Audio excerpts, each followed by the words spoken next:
When I woke up last week with muddy feet and a smear of red clay under my nails, I laughed it off as some weird sleepwalking episode.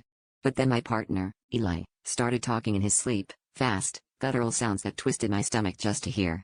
It was a language I'd never heard, not even in movies or on TV. Every night, the words got louder, sharper, and every morning, I just forgot a little more about myself. My college graduation, my old dog, even my own favorite song, gone, replaced by flashes of someone's hands clawing at wet earth, or a face screaming in the dark. Eli wouldn't talk about it during the day. When I pressed, he'd go pale and mumble that he didn't remember. But his eyes followed me, hollow and terrified. I started recording his sleep talk, desperate for answers. When I played it back, the sounds warped, like static underwater, but every so often, I'd catch a word that felt familiar and wrong, like I'd heard it whispered behind my back all my life.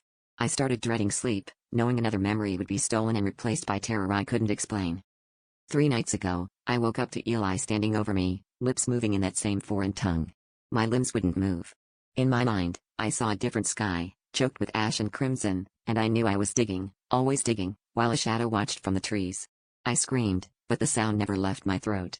When I finally snapped awake, Eli was gone, the front door wide open, footprints leading into the woods.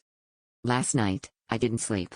I sat on the porch, clutching the recorder, listening to the voices that now echoed in my own head. I realized I could understand them, a language I'd never learned, but had always known. They were telling me to follow, to return what was taken. This morning, I found Eli's shoes at the edge of the forest, filled to the brim with red clay. I can't remember my mother's face, but I remember the shadow in the trees, waiting for me to finish what Eli started. And tonight, I know I'll go digging, too.